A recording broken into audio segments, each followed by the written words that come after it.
Young Christian evangelicals say change is needed, and they're vowing to make it happen at the ballot box. CNN's David Mattingly explains. Silently, they march through the streets of Nashville. Thousands of young evangelical Christians gathering to pray for a country in crisis. And we've come here with a faith that God can turn a nation.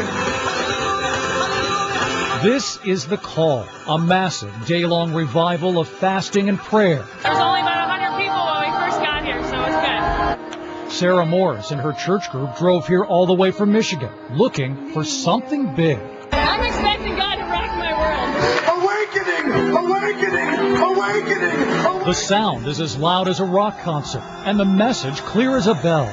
Christians need to hold their politicians accountable. And Lord, now we bless President Bush.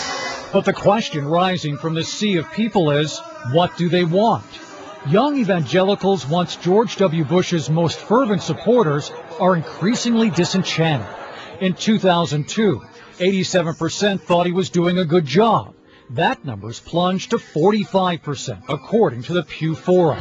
And evangelicals under 30 are deserting the Republican Party in droves. 2 years ago, 55% called themselves Republicans. Now, just 37% do. An incredible 18-point drop. You need to tell us the truth when you speak. You know what I mean? When you get up and say things in order for me to vote, to go home and share my family and say, this is who we're going to vote for, this is who we're going to back up forever. You sound disillusioned. Beyond disillusioned. Misled, misguided, lied to. Like most Americans, these young evangelicals are wrestling with the war. They find themselves parting with Republicans on other issues too. Immigration, poverty, the environment. There's a lot of issues today that the Christian ethic easily bleeds into and can make a difference in society. And it's just not the big three. Big three: same-sex marriage, public prayer, and above all, abortion. Issues that sent many Republicans into office. Come on, let me hear you shout it. And these young people remain some of the most intensely anti-abortion Americans around, even more conservative than their parents. Remember Sarah Morris, who came here looking for God to rock her world? After a day in the sun and hours of inspiration, she's motivated to rock the ballot.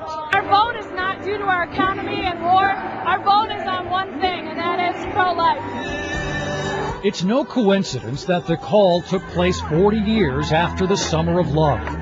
Organizers want young Christians to leave with a shared sense of purpose. And like the Flower Children of 67, these young Christians also believe that a great cultural change is coming to America. And they intend to drive it with their prayer and their vote. Are you guys registered to vote? Young evangelicals, like most Americans under 30, don't vote much at all.